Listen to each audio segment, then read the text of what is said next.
think that's the other interesting thing that people have a misconception about runners and running in general is that, like, no one ever just, like, always wants to run. Maybe there's someone, but for the most part, like, everyone has competing priorities, everyone's working, everyone has family. It's just, like, a commitment that you make to yourself and your coach and your goal, and your own, like, personal growth to keep doing it, so it's definitely I think people are like, "Well, I don't wanna start running because I think that you guys wanna run every day." I'm like, "No, that's where you've gone wrong." Together through their strife.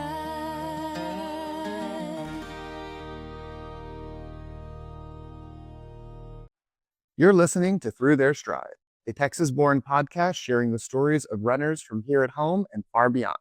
I'm your host, Sam Sutton, and today I'm joined by Lauren McGettrick, a runner, coach, and ultramarathoner whose path includes time in the military, big miles on the trails, and a deep love for the process.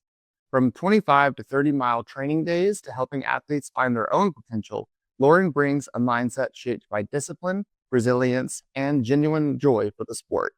I'm excited to share her story and what she's learned along the way. Let's get into it. So welcome to episode 11 of Through Their Stride. I'm here with Lauren McGettrick, my coach and a big inspiration of mine. I've been following you probably since like either late 2022 or early 2023, but you're a multi-time Boston marathoner, a multi-time 100 miler, an Army veteran, and just an incredible person. So thank you so much for coming on. Thank you for having me. I really appreciate the warm welcome. It sounds a Yeah. lot cooler when you say it than Thank feels you. in my head. But yeah, so I guess first off, if you want to kind of tell the audience a little bit about yourself, and I guess start off how you started running and what's that journey like been for you. Yeah, so every year, I, like, tell this story. I have to make it a little shorter because the years are becoming quite long. So, um, I will start at the beginning, I guess. I ran my first marathon in college in 2015. I was already in the Army at that time. I joined the Army in 2012, um, and I was in college working towards commissioning. I decided to run a marathon. It was really hard. No one really ran marathons back then. Like, it wasn't as viral of a thing as it is now, so everyone was like, "How many miles is that?" Um, ran it, hated it, walked pretty much, like, the last 3 to 4 miles of that race, and then, didn't run a marathon again for 5 years. So during that 5-year period, I was in the Army. I ran for the Army, but I didn't run distance. I did, like, a random half Ironman somewhere in there, but that Oh was wow. just kind of pulled that out of nowhere.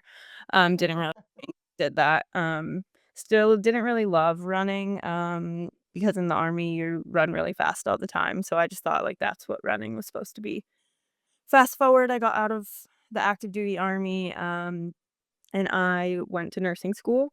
Coincidentally, this timeline lined up with, like, COVID. I got accepted to nursing school in 2019. I started in June of 2020, so in between that, is when the pandemic started, so, um I also moved at that time. A lot of things were changing in my life, and my husband was still in the Army.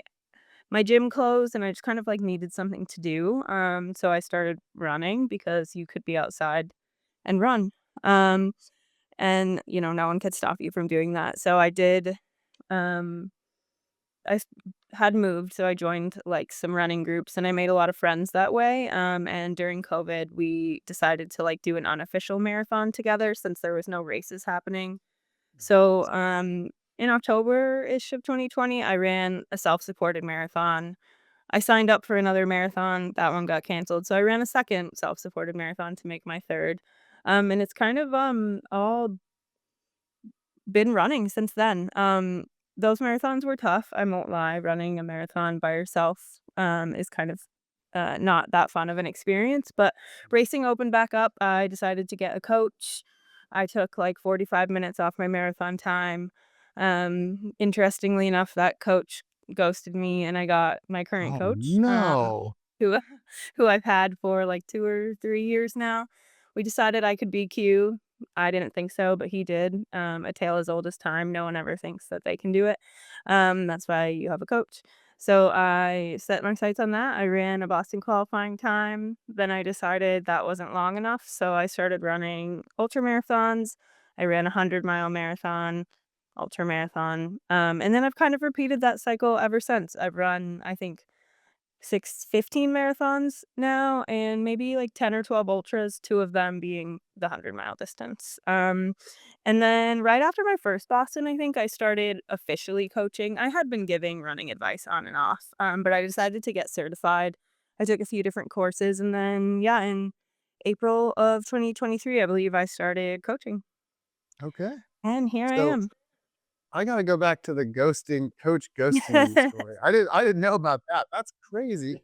Yeah, my first coach, I think at the time I was broke. I was in nursing school. I'd gotten out of the army, so I wasn't making very much money, and it was like the cheapest coach I could find on the website I currently coach through, Team Run Run, and Mhm. it was like $20 or $30 a month, and she was great. I had no problems. I think she just like quit coaching and didn't tell anyone. So, yeah, she did help me get like a pretty significant marathon PR, but then she just left And me. just fell off face of the earth? Yeah, yeah. They reached out, they're like, "We don't know what happened to your coach," and I was like, "Alright, I guess I'll find a new Dang. coach."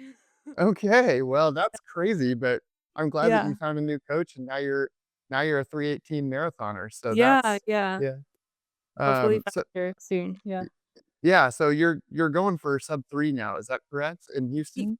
yeah, it's like a hard target. I think our realistic plan is I'll probably run like 3:05 to 3:10 at Houston, and then I have another marathon for March that is like, you know, once I get the confidence under my belt. It's kind of hard to like mentally convince yourself that you could take 18 minutes off your marathon time. Yeah, But you never know. yeah, Like I said, and when I BQ'd the first time, I thought there was no way on this planet that that was happening, and it did. So yeah, that's the yeah, I beauty of mean, running. when I hired you, I was chasing a sub 4-hour marathon, and my PR at the time was 4:17, and I was like, of course, 4 hours is way different from 3 hours, but, It's all the um same on just a different scale. yeah, and, I was thinking, like well, like, mentally, I thought, "Well, I can do it if I can just figure out what to do from miles 17 to 26, because that's when the wall usually comes," and I feel like you were able to teach me a lot about fueling and pacing and hydration, so, yeah, that was incredible, but I wanted to ask you for yourself, you started at a 4:11 marathon, back in 2015. And then you didn't run for a while, and then, 2020 what did you run in the 2 2020s? 4:11 and 4:12. Oh, yeah. Yeah.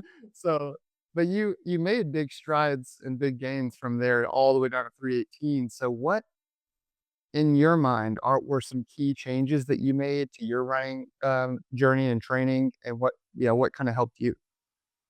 Yeah, well, the number one thing for sure was getting a coach. While I was not consistent when I didn't have a coach, I definitely wasn't as consistent without the accountability, and I didn't push myself in a way that like a coach does. So I didn't have like many planned workouts or like pace plans or anything. Everything was just easy running, which is fine, and I actually kind of recommend for your first few races to keep the pressure low and just do it that way. Though a coach is a great tool, I don't regret getting a few under my belt without that. So that was the number one change. I think the second one was I started surrounding myself with people that ran, and at the same time, running started to become a lot more popular. Um, Yes. so it just was really easy to find people who were running, and with that came pushing myself to meet other people's paces, and just getting out socially to run more, which just naturally made my mileage go up. And then the last thing is I was still in the army at this time, and I was kind of on like I was in the reserves, but I was on an active duty kind of contract. So I was working every day and Uh-huh. I was in the National Guard. I heard my boss one day talking about like a marathon team. And I was like, "Wow, what's that? That's crazy." And he got me to join like the Texas National Guard marathon team, which Oh, got me cool. back. Yeah. So that like kind of brought back my competitive spark. I was like, "Oh, I wanna get faster at this. I wanna be good at this." I ended up only running 1 race with the team, but the last thing that really changed is that after my self-supported, I ran races that were, Was actual races, and that yeah. in itself, I believe, took, probably, like, 10 minutes off my time. Yeah. Just the Yeah, it's energy. crazy. It's crazy what adrenaline can do.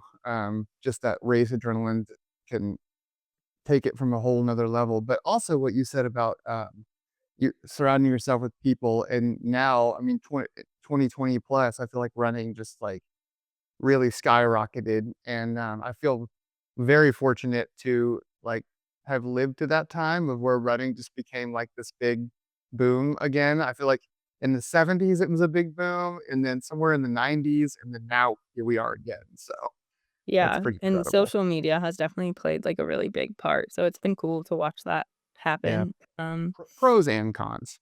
Yeah, pros and cons, some Yeah. good, some bad, but, it's been cool to see other people, like, see it as more attainable as opposed to 2015 when I said marathon, people were like, "Oh my god, I'll never do that." The classic, "I can't even run 3 miles," but Yeah. now, like, everyone it Yeah. feels like everyone I know is running marathons, Mhm. so Yeah. I used to hear the whole like, I don't hardly ever drive that far, you yeah, know? that's a Uh, good one, yeah, yeah. but But those people now are running, so yeah. Yeah, it's crazy how many people are running these days. But um, going back to your story, so you grew up in New Jersey, is that correct? yep. Yeah. So and then you found your way to Texas. After kind of looking into your story, you got out of the military in 2016. Is that correct? 2019, I left active 2019. duty, and then 2022, I left the Guard, yeah. Gotcha. And then how did you find your way to Texas? Was that through nursing school at UT? Yeah, so I was actually in the Army at Fort Hood, so I lived in Killeen, and Okay. then I applied to UT Austin, I got in, so we ended up buying a house in Georgetown, Texas, which just happened to be at the time the pandemic was unfolding and people were panicking, and we decided to buy a house, and the economy at that time happened to be very forgiving as opposed to what it is now, so Yeah. I like to say that we're, like, trapped here by a free house. Yeah. Um, yeah. Yeah. The cost of living at the time for a house was very affordable, and the interest rates were really low, so, um, gave me more money to spend on running. Yeah. That's nice. The current house that we rent, I feel like if we tried to buy it now, like we couldn't even close to afford it. But Yeah, it's a I was house, just so that's good. I was in the right place at the right time, so Texas became where we live. Awesome. And then talk about your army experience. So I've heard, were one of the first women to join the infantry. Is that correct? And talk a little bit about that for my listeners. I know you've talked about it 1,000 times on 1,000 different podcasts, but yeah. Yeah, I've gotten good at keeping it, more condensed. So essentially, I enlisted in the National Guard in 2012, went to college, commissioned in 2016 as an officer. At that time, I was actually supposed to commission as a field artillery officer, which was also newer to women, but not super new. Um, I was really into fitness at the time, and I've always been competitive. So, like 2 or 3 months before I was graduating college, a bill passed essentially unbanning women from all roles, in the military. So the 2 combat arms branches, armor and infantry, became open to women. They asked for volunteers, and I said, "Well, yeah, of course, I'm better than men, so I'm gonna do that." And, yeah, me and, like, 10 other women ended up being the first class of infantry officers who were joined by the first class of enlisted infantry females who, um ended up being my soldiers at Fort Hood. Yeah, so saw the first women graduate Ranger School. I saw the first women take company command in an infantry position. I saw my soldiers, get promoted to be the first women to do anything in that role. So that definitely fueled like a competitive part of me that led to this running um, obsession. Yeah. You know, hobby. Hobby Yeah. doesn't feel like a strong enough word, but It's almost a full-time job for you now as a coach and yeah, everything. it is, yeah. Yeah.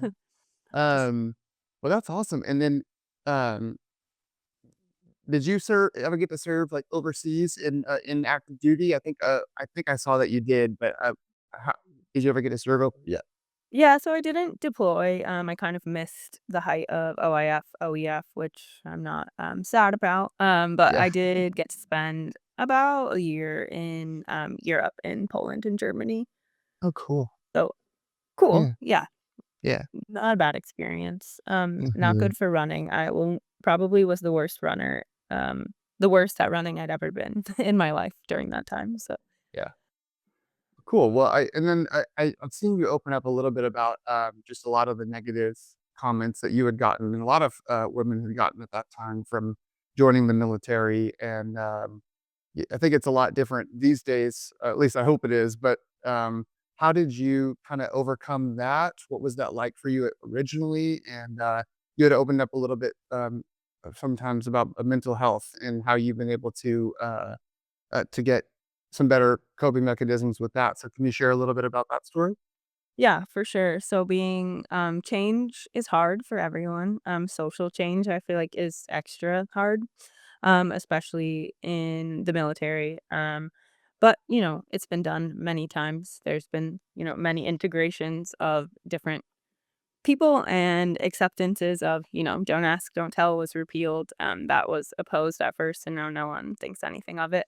So I kind of thought it would be the same with women. That being said, it wasn't a super supportive environment. The way I like to describe it is just every time you meet someone new or join a new group or move positions, you have to pretty much reestablish yourself. So instead of, how I see it, when a male walks into the same position, they're kind of just like assumed they're going to be average. When a woman walks into that position, it's assumed she's going to be below average. So it's kind of just an exhausting process of having to like reestablish yourself as good at your job, physically capable, emotionally, mentally capable every time, which is exhausting because there's so much turnover in the military. You move a lot, people move a lot. You always have new leaders, new soldiers in and out. So it's just day in and day out having to feel like I needed to bring more to the table than my male counterparts because they just like were given the benefit of the doubt and I was not. That being said, for the most part, I was able to sway everyone to my side, if that makes sense. Even though I wasn't as much of a runner back then, I was still pretty physically fit, and that goes a really long way in the military. So I relied heavily on that. And then just as a leader, I just, gender aside, I just tried to be the best leader that I could be, which is something I tried to do in everything that I do. And it was not a fast process by any means. But by the time I left active duty, I didn't feel like there was a lot of people who knew me that were left as doubters of me specifically. But that being said, that didn't change everyone's perspective overall on women. But what I like to leave people with is that in that job or any job, really, the gender is not what makes a good or bad soldier. It is just simply who they are as a person and what they're willing to do to better themselves and everyone around them. So, um, it's not like an unknown fact that women biologically and genetically are slower, less strong than men. We see that in the Olympics. We see that everywhere. The world records are faster by men than they are by women, but that doesn't mean that if a woman tries really hard, she can't meet, the bare minimum standard of what the army needs for combat, which is Yeah. not, to be honest, not very high. So it's very achievable by both. All that to say that that did take a pretty big toll on my mental health. It just kind of left me a little anxious and always like second guessing myself and just feeling like I needed to do more than everyone else around me did. So I did spend a lot of time in therapy, um, a lot of different mental health things, and then I kind of added running on top as a way. I don't really know. I think I started it to prove to other people that I was capable, even though my fitness was never really something people questioned. But then it kind of turned into proving to myself that I was capable. And although the line of capable for me keeps like inching forward and it hasn't, now it's not really capable. It's like, how far can I push myself? Like, what is my limit? I have not Yeah. found it yet. It's kind of turned into a therapeutic way for me to remind myself, for lack of better words, that I'm still a badass. Yeah. The thoughts of others have never hindered that, and they still don't. And I like to also remind myself that were I to go back to my, platoon right now, what it was back in 2019, I would run circles around all these people. There's not one person that would run faster than me. So, um, the doubt is mostly, unwarranted. And that being said, there are bad women and there are bad men. There are people that don't Hmm. belong in that job, and there's people that don't belong in the military, and it's not specific to man or woman. I think Yeah. it feels like proportionately more women because there are so much less of us. So if 3 men, are kicked out of the army and 3 women are kicked out, there are only 8 women as opposed to the 100 men. So it looks a little bit different because the sample sizes are so different. Yeah. But I've Gosh. got soldiers, friends still in, company commanders, NCOs, they're absolutely crushing it. So the haters will Awesome. always hate, but Just let them hate. You know what I let mean? them. Let Let- them and show them. It's kind of exactly. a waste of words, in my opinion, to everything is proven through actions. So This way.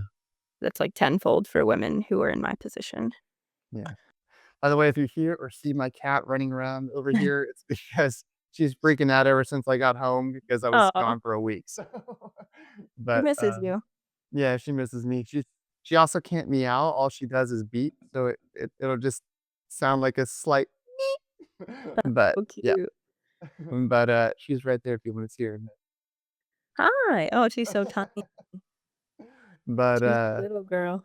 yeah, she's little. She's 5 years old now. So, but Oh, yeah, we cat's rescued little. her. We rescued her off the street. She was hit by a car right in front of my wife's school, and she was like a little kitten, and her left leg has basically like just like split, and it like over the years kind of healed up, and now she's super healthy. So yeah, You guys she kind was of have a lot in common, like, you yeah dislocated your knee and she dislocated her leg. yeah. It was both of our left legs too. So Oh, wow. Yeah. yeah, It's kind of, like, meant to be. it was meant to be. So but yeah, we're kind of tied together. But Oh, I love that. yeah.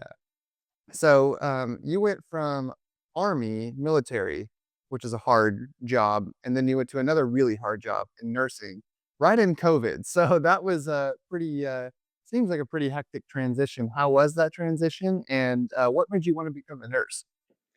Yeah, so I, always thought healthcare in the back of my mind was an option. I think when I was younger, I thought that would look more like being a doctor, but, when I was getting out of the army, I was just looking around at things I could do, and nursing was just felt like the right fit. And I won't lie in saying that I was kind of looking for a job where I could work in a more like woman dominated space. And Mhm. that is fortunately for me what nursing is.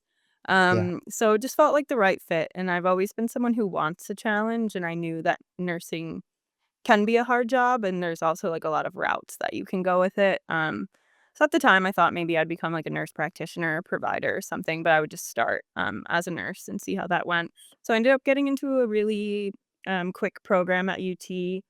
It was 12 months to get my RN Wow. license, and what I was looking for was a way to, like, get back to having a salary as fast as possible, Yeah. because to go from having a full-fledged career, a 401k, everything you need, to being out is kind of scary, so I wanted something quick.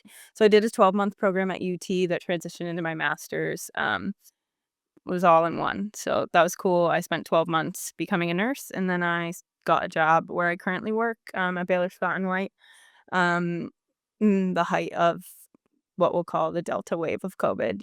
It came in Yeah. 2020, it kind of took a break, and then as soon as I started, on the floor in the hospital, it came right back. So it was a really crazy time to be a nurse, Yeah. especially a new nurse, but I've always been someone who likes a challenge, so that just felt like the place that I should be, Yeah. and I've always loved helping others. That's kind of how I made my way in the army as a leader, is that I love to do things for other people, and nursing is a way to do that every single day. So yeah, I've been a nurse now. It'll be 5 years this in 2026. I've been on the same floor in the same unit my whole time. I started as a staff nurse, I became a charge nurse, and now I am the supervisor of my unit, which I started on as a new nurse, which has been a really cool experience. So, um, we're happy the pandemic is gone, but we are moving into flu season, so it's Yeah.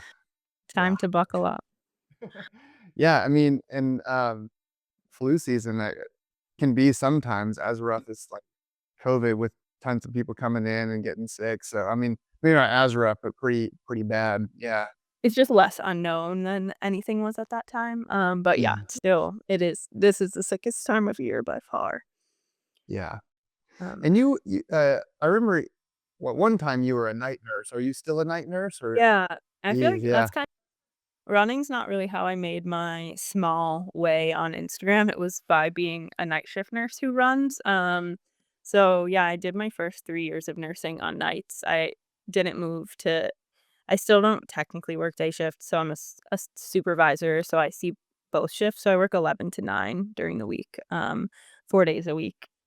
So, yeah, I Mm. started out on nights. I ran, the majority of my runs, my first 200s, my first, 12 marathons, all as a night shift nurse. So that was a pretty interesting training dynamic. It has really helped me as a coach, truly understand flexibility and scheduling issues, and has really been a good way for me to connect with people who aren't, traditional 9 to 5 set schedule type of people. Yeah. Yeah, I feel like in 2025, that's starting to become a lot of people who are not at normal salaried, or Yeah. hourly 8 to 5. Like even my job, I'm 8 to 5, but it's like we're remote, so hybrid remote. So it's like you can get a lot of stuff done in the morning, and then you're just kind of like doing your own thing for a couple hours. And then if someone comes back to you, then you do something, but it's not, you're just sitting at the office on your computer all day. So Yeah, it's changed yeah. so much, and I do think that's given a lot of people the freedom to start running that they might not have had, with long commutes before. Yeah. And then, so also want to know a little bit about your coaching. So you took that on, you said in 2023, or was it? Yeah, Yeah. So how? 2023. Yeah. I Awesome. don't know And why. It how did feels how like did? it's been much longer than that, but, Yeah. I mean, you have a ton of athletes right now. How many athletes do you have? um, as of right now, 39. That's awesome. That is almost like a full time job. Yeah, yeah, I work 4 days a week, so I use 2 of my days off for coaching, and then I try to keep 1 for me and my husband.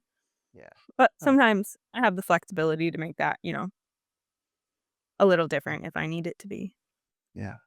And in your well, my first question is, so why did you want to get into coaching? How did you get into it? It was you coach running and CrossFit, right?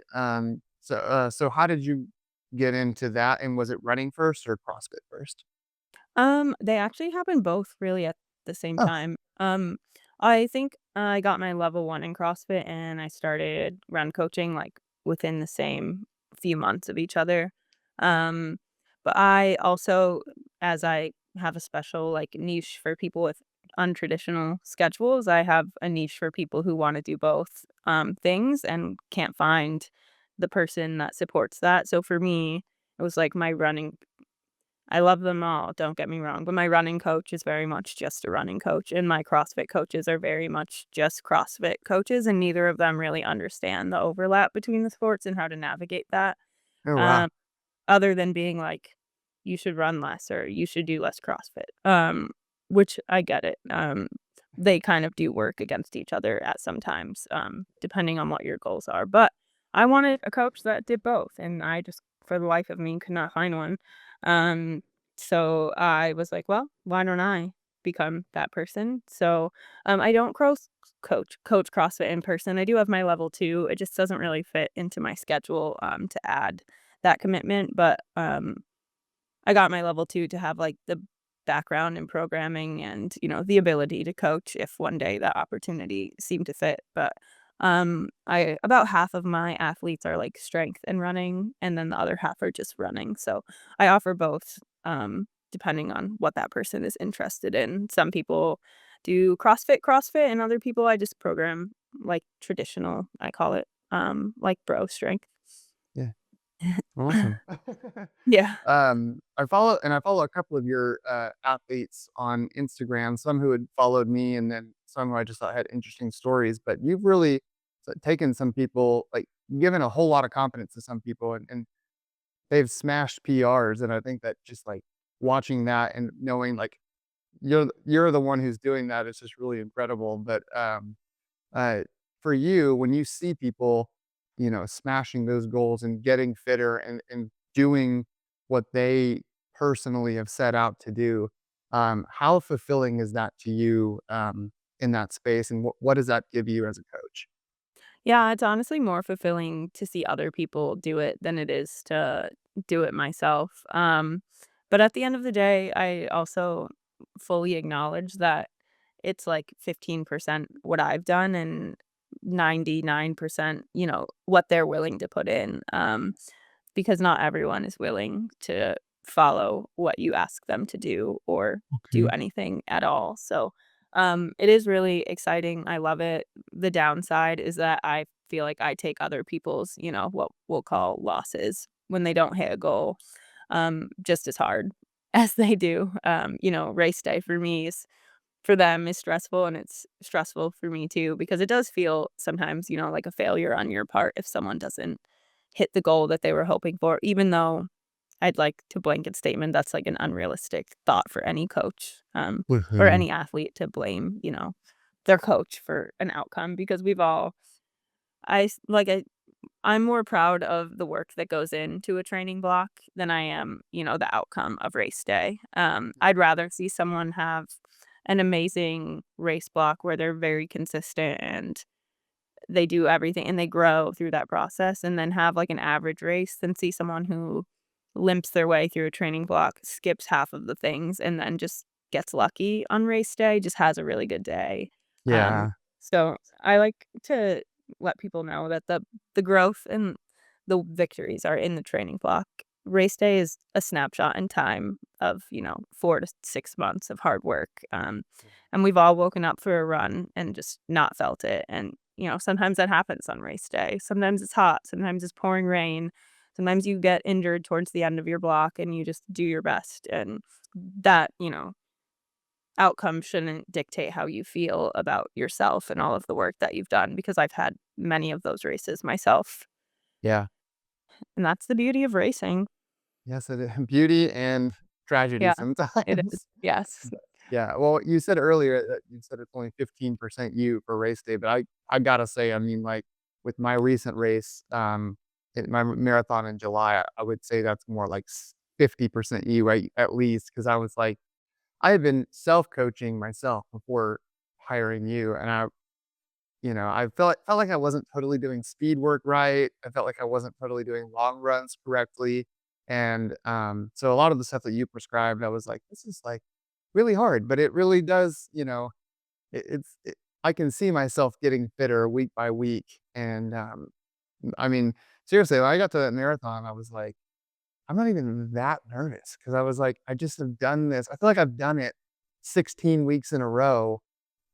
Some long runs were awful, some long runs were great, some speed runs I didn't get through, but, it was just like I in my head, I was like, "I've got this foundation that we've built," and, was able to run a 350. So, like, you know, it's the trusting in the process of the coach is that's why it's 50% the Yeah, the coach. process, and you alluded to some really interesting things, so, like, you had some bad long runs, we trained in the Mhm. summer and you had a lot of, down moments where it didn't Yeah. feel it was gonna come to fruition, but it really is the cumulative effect of the 16 weeks. It doesn't come down to one bad workout. It doesn't you could have half of your workouts be bad, and it comes down to the effort that you put into that, the consistency that you built around that, and, how you're willing to move forward after a bad run.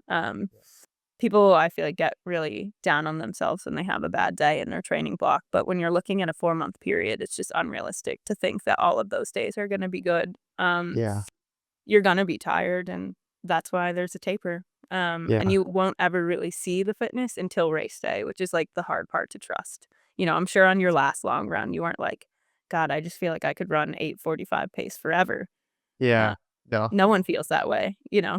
Sometimes I'm like, "I don't feel like I can run my marathon pace for 1 mile today. How am I gonna Yeah. do it for 26?" But Yeah. you have to trust the process, Mm-hmm. and if it doesn't work out, then there's always another race. Yeah. The other I feel beauty like of running. I feel like the two worst runs in that whole build for me was there was like a midweek long run that I had to do because of like traveling, and I had to do like an 18 miler on a Thursday morning at 4 a.m. and I ended up like throwing up in the middle of the neighborhood because like at mile 16 because I was like, just running on midweek no sleep adrenaline, and then one where we did. I think he had me do some pickups later in a long run, and I think I got like 1,000 something feet of elevation gain that day. But I didn't think about the elevation gain. I just thought about the fact that I couldn't hit my paces, and I was like having like a mental breakdown in the middle of the road. But I think one of the things that you taught me on that day was, it's not win versus loss. It's not like a bad day isn't a loss. Like it's not black and white. A bad day just means you learned something. There was something that you either did wrong or it was the conditions of the day, or, it's not necessarily if didn't hit your paces, you're not a bad runner.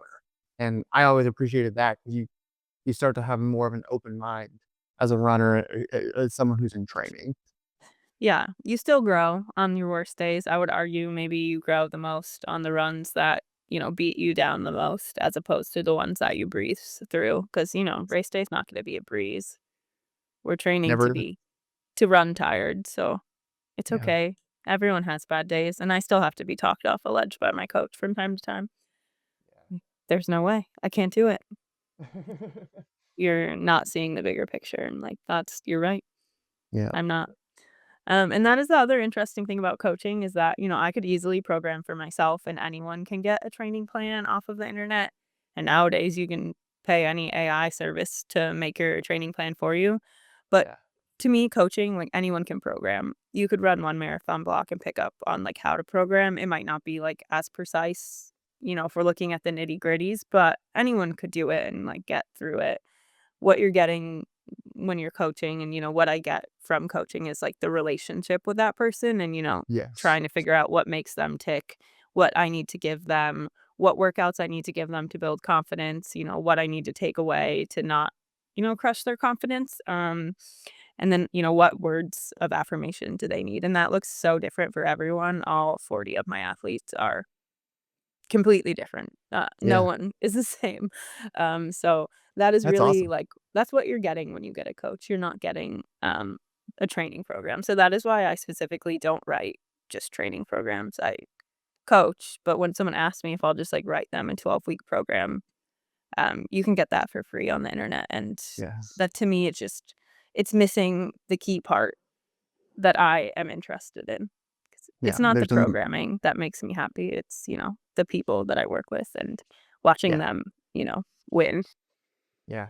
There's a million PDFs on Google that you can go in right now and be like, I need a 12-week couch to marathon program. And they're going to be like, here's a snapshot of what that looks like. And you're like, cool. Or you can do, yeah, I guess in 2025, you can just ask AI, like, build me a 12-week Yeah, build. and there's Runna and there's, like, Nike Run Yeah. Club, so there's a million apps that will do it for you. Yeah. It's And I think thoughtless. as a beginner runner, that's okay because it's just like you're building your early foundation. But after that first, if you want to keep going and you want to get stronger and faster, that getting that coach and building a relationship and getting the insight is leaps and bounds better than just a program on. Yes. Yes, so that's Yeah. why I'm anti-run program, though I've done it. I did it for my first 3 marathons, but, Yeah. it's just missing a little something. Yeah. Me and my friend Brent, when we first did our first marathon together, it was just Google program that we kind of like loosely followed. So there were some weeks we only run like twice a week, and it was just like us not knowing what we were doing, and then we paid for it and ran 6 hours and 50 minutes on race day. but It's it's yeah, different when you don't have someone looking at what you're doing, if that makes sense. yes, You know, and because like, I run knowing my coach is gonna see, did I run? And, on my worst days that I don't wanna run, that does get me to run. I'm like, "Well, I don't wanna embarrass myself. Someone's gonna know that I skipped a run, yeah, so I'm not gonna skip it." no, and yeah, but, like I'll see it on the thing, and I'm like, I really don't want to run 6 miles today, but I'm like, yeah, but Lauren prescribed this, and that's gonna be disrespectful to her if I just say no just because I don't want to. Like, I legitimately have the time right now. But I was like, Think so I just put my shoes on and go for a run. I think that's the other interesting thing that people have a misconception about runners and running in general is that, like, no one ever just, like, always wants to run. Maybe there's someone, but for the most part, like, everyone has competing priorities, everyone's working, everyone has family, jobs, sleep to get, so it's not like a want, for the most part. Like, it is something I enjoy, but it is not like I wake up every day like, "I just can't wait to run." Like, there's an hour of my day I would love to get back to, like, do something else when I'm feeling really stressed, but, it's just, like, a commitment that you make to yourself and your coach and your goal, and your own, like, personal growth to keep doing it, so it's definitely I think people are like, "Well, I don't wanna start running because like, I think that you guys wanna run every day." I'm like, "No, that's where you've gone wrong." Like, no one wants to run every day. It's, Yeah, I mean, you in a find a different motivation. yeah, in a training plan, I would say about 60% of the time I don't want to be Yeah, and running. especially in those late weeks of your marathon block, it really, Yeah, like, starts to get old. You're like, "This is, like, a full-time job, and I'm over it." But you do it yeah, knowing that, like, the race is around the corner, and then you will rest. But, yeah. yeah, It's like that it's 4 fake. a.m. alarm on Sunday morning when it says 18 miles, and you're just It's already "Ah." 9 degrees. Yeah. Yeah. So I wanted to also ask you about your last year in running. So been following you pretty closely this last year. I guess it was a year ago right now in November of 23 that you ran Tunnel Hill, Yep. and you did it 21, 24. Is that the time and Yeah, change? 21 something, Yeah. 21:30-ish. Yeah. And that was really an incredible day. And it seemed like you were running almost the whole time when I look at videos, but I know you had a pretty big setback in the middle of the run and in the end of the run. So first, can you kind of talk a little bit about that and what that journey was like? Yeah, so I went into Tunnel Hill for my second 100 wanting to break 20 hours. I ran right under 24 hours for my first, so 20 seemed like a challenging but reasonable goal. I honestly, like, didn't feel good from the start of the race, which is a bummer. But that is kind of also a part of running ultra marathons that I can't explain, but you just have a lot of ups and downs, and you just hope that they come later, but mine started, like, pretty early on, got better, and then I had a little accident. It was raining, and I, like, slipped a little, and then I kicked something really hard with my foot. It was a bridge, like an uneven bridge, so I just kicked this piece of wood really hard, and I was like, "Oh my god, like, that really hurt." And I looked down, it was, like, mile 43, and I was like, "Alright, I only have to get 7 miles to see my crew, they're gonna be at 50. I'll reset then." But really hurt, and I sat down at 50, and I was like, "Gosh, my leg really hurts." So we, like, rubbed a bunch of numbing stuff on it, and I remember getting up out of the chair, like, to go on from 50 and being like, "God, my leg really hurts," but I could still run. But it was definitely pain, but coming off my first 100 and having run a few ultras, I know that, like, pain is inevitable. You're not gonna make it through 100 miles without feeling aches and pains. It's just hard to determine what is, like, pain versus injury in those moments because spending that much time on your feet just hurts. Everything hurts. Even your upper body hurts. So I think it was raining a lot, so that was a bit of a bummer, and that took, like, a little bit of a toll on my morale, but, I made it I wanna say to, like, 85 is where I picked up my husband as my pacer and, just started crying. I was like, "My leg hurts, I don't know." I was, like, still right on pace to finish at 20 hours, but I knew that I was, like, fading quickly and my leg was, like, getting worse.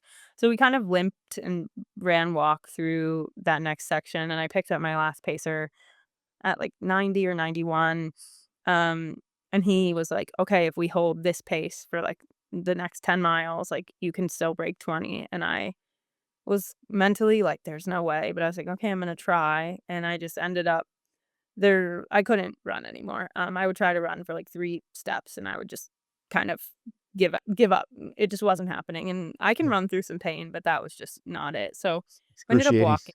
Yeah. We ended up walking, like, the last 10 miles. A little bit of running, but mostly walking, which was an improvement from my first one, honestly. It was overall an improvement in how I felt at the end of that one versus the first one. Um, it was really just my leg, as opposed to my first one was everything, I was, like, shutting down. I was a zombie. Um, so I made it to the finish line, like, 21:30. I wasn't sad about it, but I was a little sad because I had been on pace for that goal for so long, and to see it, like, slip away with that little time remaining was hard, but, I was just happy. It's 100 miles, you're happy to be finished. Yeah. I woke up the next day and I, like, couldn't walk, which is, like, what you expect after 100, but I, like, remember trying to, like, put my leg on the ground and, like, I just could not put any weight on my leg at all. So my husband took, like, 45 minutes to carry me to the bathroom to go pee, and then I, like, sat down and I looked at my leg and it was, like, really purple, and I was like, "That's weird. I don't know why it's purple." I thought I broke my leg or something. I had, like, a stress fracture maybe, I wasn't really sure. We ended up, like, door dashing crutches from Walmart and, like, a brace because I we had to drive home.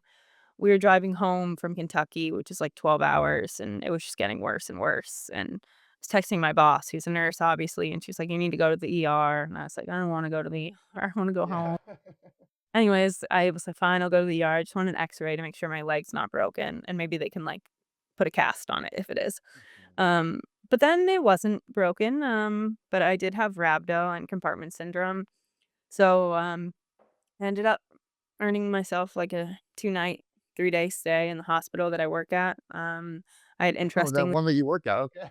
yeah, I had just been promoted to supervisor, like, not that long before this, so I was on my floor with the people who I was, like, now their boss, and they had to take care of me, so that was, like, an interesting Funny. predicament for them to be in.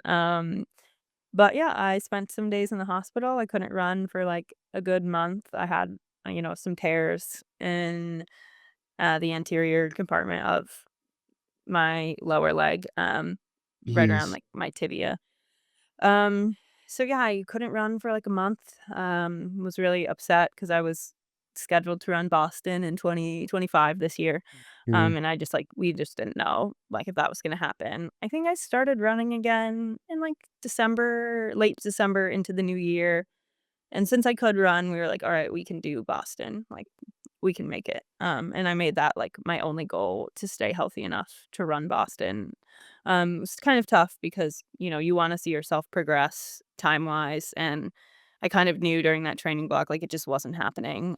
Mhm. I just it wasn't there. Coming off that big of an injury just really set me back. I ended up getting really sick, a bunch of stuff, so I did run Boston. I think I counted like 162 days in between the hospital and running Boston. So I was happy to run it. I did not BQ. It was a little blow to my ego, but um, that's okay. It really taught me a lot, like not to take running so seriously and not to take myself so seriously. Like I kind of lost the joy in running for a minute in that moment and realized that that's not why I run. Um, I don't run for a time on a clock, though it's a nice thing to have. That's not, like, at the root of why I'm doing this, so, it was a good lesson for me, and I've since then recovered pretty well, so I can't, be too sad about it. I have, like, some lingering issues on my right side, but I see a physical therapist every 2 weeks, so, Good. uh, I've been on the up and up. Yeah. Physical therapy is probably something that I should continue to be doing, but, I just Yeah, don't. everyone. I'm I on, pay like, the this price. I'm on the subscription plan. Yeah, I mean, I pay the price in dollars, but, to me, like, my mental health is so much better when I am healthy and running as opposed to when I'm hurting, so Yeah, it's an investment that I'm willing to make. for sure. And then so you recently started training for the Houston Marathon, and you ran the New York City Marathon kind of like in your build. So, what was that decision like? And that's, I guess, kind of your hometown race, with you being from New Jersey, right? Yeah, yeah, I got into New York, I didn't really mean to get into New York, I just, apply every year to, like, as many majors as I remember to, when they're open, and that one I remembered, and I ended up getting in. I don't remember when I found out, um, but it wasn't great timing for, like, a PR build coming off Boston. I knew I didn't wanna train through the summer. I knew I still needed, like, a little bit of time to build to what I wanted to be, so me and my coach made the decision to run New York, but not make it, like, our A race. It's also a very hard course, Mhm. doesn't really suit my strengths because I'm a terrible hill runner, and it is quite hilly. So I just ended up running it as a long run, which I don't recommend for most people, but when you're on your 15th marathon and you've done this a lot of times, you can do it. Muscle And I've memory. done it. I've run Austin Marathon in both of my Boston blocks, just as like a long run. Again, I don't recommend that until you're many years in. Um, but I did go into New York with no plan at all except to have fun, and I ended up, not really following that fun plan, and I ran a little too fast, and I ended up with a little injury coming off the back of New York that I am just now getting over, but, you know, that was a choice that I made, to go in with no plan thinking I would, keep a conservative, fun race, and I ended up not really doing that until the end of the race when, rest chose me. I did not Yeah. choose it. Yeah, you said you said you were having some knee problems last week or 2 weeks ago, I guess, when I was talking to you about it, and you were hoping to run the Philadelphia half marathon. And Yeah, were I were you ended up able to do that? no, it was a week of decision with my coach. It wasn't a smart decision at that time. I thought it would hurt my confidence. I was still kind of having the knee pain, the pain that you can still run, but it makes running, like, not fun. I Yes. just, like, I kind of need to nip this in the butt now if, we wanna set our sights on 2026. So, a hard decision, but those are decisions that it's really helpful to have someone else help you make that decision because pride-wise, I wanted to still run that race, but I knew really deep down that it was not in my body's best interest, and then when my coach confirmed, I was like, "Oh, that's all I need." Mhm. Running will always be there. Your health is certainly more important. Yeah, definitely. Can't run injured. Mm, Or you can, but you shouldn't. you can, but it won't last very long, yeah. Yeah.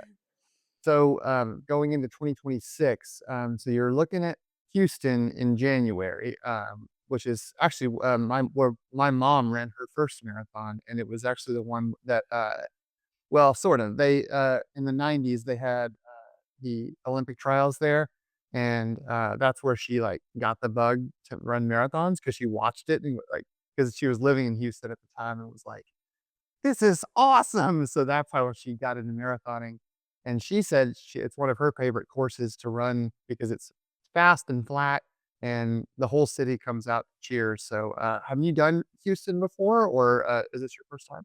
Yeah, I haven't done it, but I've coached it a few times, and I've run around there, chased people around, so it's definitely flat, and the weather's usually good.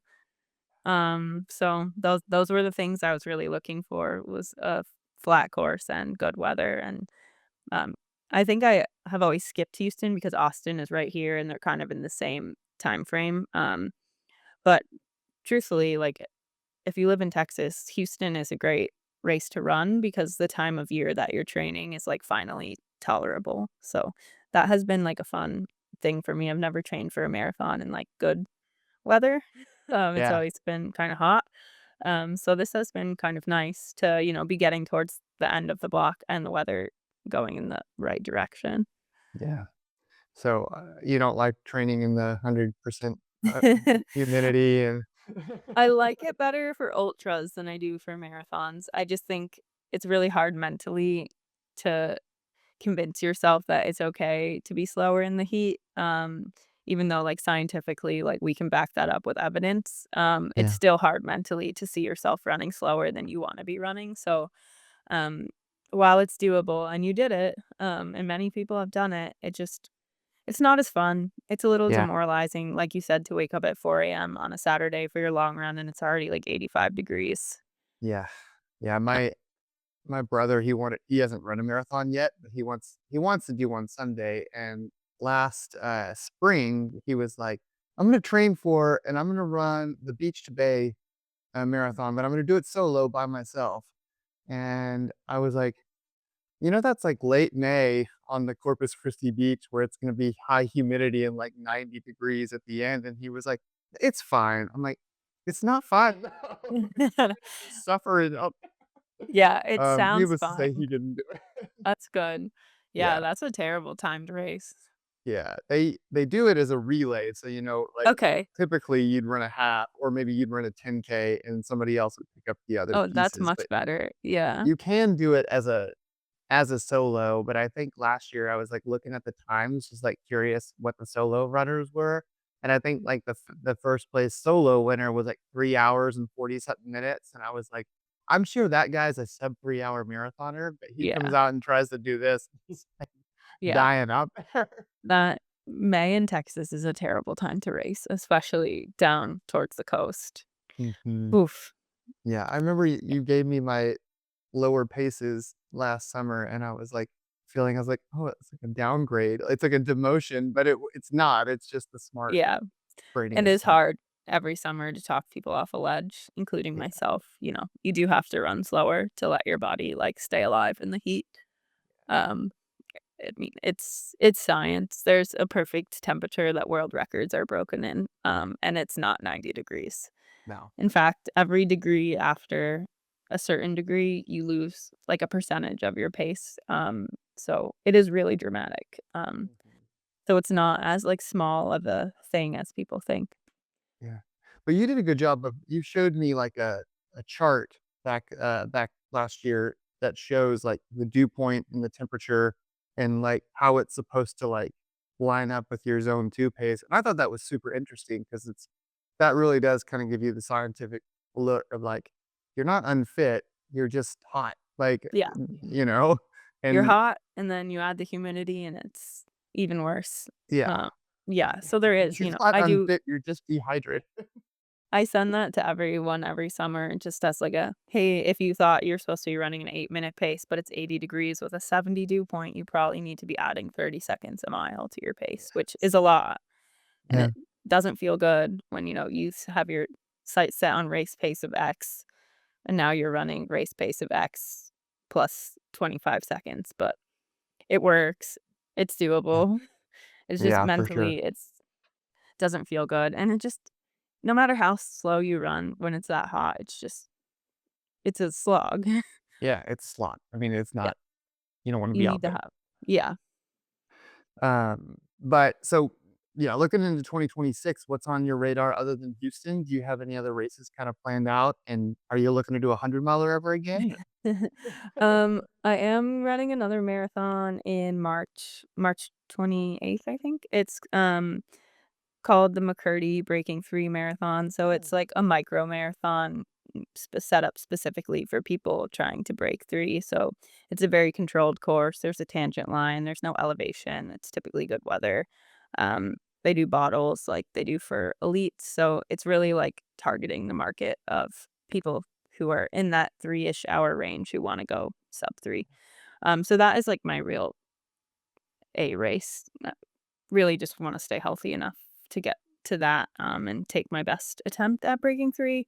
I think the outcome of that race will dictate, what I decide to do next. I do plan to run another 100 in my life, I just don't know when that will be, and I'm trying to keep the pressure off, so I'd well, like to don't run more don't than 100, yeah, don't hear but from any pressure from me because I no. I would never Yeah. tell anyone to run 100 miles. The caveat being that I will put my name in the Leadville lottery. I do every Oh, year. I haven't gotten in yet, um but maybe this will be the year because I seem to get into races at bad times, and that wouldn't be great timing, but if I get in if I get in, I'm gonna do it, so that'd be cool. Yeah. Leadville's awesome. I mean, Yeah. Leadville is the only reason why I would run an ultra marathon. I feel like everyone talks about it, and I'm like, oh man, that's so cool. But thinking about the distance and anything under over a marathon is always like really scary to me. So Yeah, everyone thinks that for a while, and then yeah, something happens, so good luck. thank you. I keep having ultra marathoners on my podcast. I've had like three so far, and each time I talk to them, I'm like, maybe, maybe I'll try, but you know, I feel like it was, like, my 5th or 6th marathon, and I was like, "Alright, I'm ready to do something longer." I'll be transparent that it's easier to train for an ultra than it is for a marathon. really, More time commitment, but, less stress, I think. Less I guess pace less, stress. yeah, less speed work and things like that. I still have my athletes do speed work, but it's just different, like, you don't feel the same, if race pace isn't happening because you don't really have a race pace. Your race pace is 12 to 15 minutes. Yeah. I feel It's like if I were to get into ultras, the the avenue I'd wanna do that in is like a last man standing. I feel like that would be it's a a fun cool, format. yeah, that'd be Yeah, a I've cool done one to one. kinda really? Yeah, I did one. It's fun. Yeah. It's a different challenge being Yeah, that, but it seems more digestible. yeah, yeah, I think so for me, for if you're trying to run 100 miles, it's a harder format to do it in because you are so regimented on your rest breaks, as opposed to when you just run 100, you can rest for 30 minutes if you want. You don't Could have that be. luxury in a last man standing, but if, like, your goal is just to run the ultra distance and you don't have, like, a very specific goal you wanna hit, I think it's a great, like, a soft entry into running because you can really bow out whenever you want. You can hit the 50K and just be done. Yeah, awesome. Well, we've hit the hour mark, so I don't wanna take up too much more of your time, but I've got 3 kinda ending questions for you, and then we can be done. But, first off, for you, for anyone who needs are you taking on any, athletes right now? Yeah, And oh, is go there a ahead, go follow-up? ahead. I Go ahead. never cap my roster. If it's the right fit, I'll take the person, if that makes sense. With racing, I have people come on and off my roster all the time because some people only train for one race. So, I have never reached the point where I've capped my roster, but maybe been more selective in recommending a different coach if I don't think we're a good fit. And if they wanna find you and learn more about your coaching process and kinda do a pre-interview, where can they find you at? Instagram is the best place. It's just my name, Lauren McGettrick. Okay, awesome. And And then what is your why as to why you continue to run? What's your kinda, like, core reason that keeps you out there? yeah, I think for me, it's just like a continuous pursuit of growth and finding, parts of me that I didn't know existed. So with every, limit that I break that was, perceived in my head as a limit, I unlock a new level of confidence that I didn't have before. And I think that translates to like all parts of your life while running is just running. The confidence that you build in running really does translate. So for me, being in leadership and being in a patient facing high stress job, the confidence that I feel in running has also translated over to that. And my second part is that I am a nurse and I do see sick people every day, so I do see, number one, the side effects of not taking care of yourself. And though I am a far cry from that, I like to use myself as like an inspiration for others who might not want to Yeah, run. I don't want them to end up, like the patients I have now. Now is the time to make those changes. Once you're sick and you've negated exercise or like a healthy lifestyle for the first 40 years of your life, it's really hard to go back and change that. And then the second part is a lot of my patients don't get to do the thing they like to do again. So, why would I waste, my perfectly healthy life, body, and time? Because, I see people my age who are sick, for things that were out of their control and they don't have that option anymore. And I still do. So, to honor the people who can't and wish that they could, I'm going to keep doing it while I can because respect that, there are people who want to do it and can't do it and that this time that we're given is, it's not guaranteed. And I think a lot of people don't realize that. But, I know that you relate to that with what you are going through with your family. And it's something that I see up close and personal on an everyday basis. So I Yeah. never want to waste the time that I'm given and, not push myself to be the best that I can in anything that's available to me while I have Yeah. the time. Yeah. Just kind of, you got to do what you got to do what you enjoy when you have the time to do it. If you don't, it'll, it'll walk right It'll by be you. fun. It will. So, It's nothing is guaranteed, is what I've yeah. learned. Yeah. And then my last question is, if you could give someone a reason to go run today, what would be the reason? I think my reason would be why not? What is stopping you? If it's something that you want to do, but you just think you can't, then you should just give it a try. That being said, if you absolutely hate it and you have no desire to do it, then I think you should find a hobby that brings you joy. So I'm not someone who's like on the train of like everyone should run. If you love yoga or you love CrossFit or you love Pilates or walking, as long as you have a form of movement, then you should do the one that, brings you happiness. Don't do the one you hate. That's why I don't do Pilates. I don't like it. It hurts. I Yeah. can't bend. I'm not bendy. So I don't do it, but I like running. And it comes easy to me at this point in my life, so I do it. But if your barrier is just that you think you can't, like that's not good enough. If Yeah. you want Just, to and you're mentally holding yourself back, just go run for a minute, walk for 3 minutes, run for a minute, walk for 5 minutes. Running can be scaled to any level, so don't let this be the reason that you don't. awesome. Well, thank you so much for coming on. I really appreciate this. And I was nervous to ask you just because I'm like, you have such an incredible story and have like a ton of followers, but I was like, I'm just going to ask. So I really appreciate you saying yes and coming out and Of sharing your story. course, I was my pleasure. I love working with you, so I'm excited to Yeah. see, what's in store for your future, whether, it's 10 more marathons or an ultra. Yeah. Or high rocks, which I do want Yeah. to do eventually. So Yes. that'll be in the future, We're gonna get probably. there. Thank you for listening to another episode of Through Their Stride. Please subscribe to this podcast or give it a follow, leave a review, and share with someone who loves running. If you know someone who's got a great story to tell that involves running, send me a message at throughtheirstride@gmail.com. See y'all out there.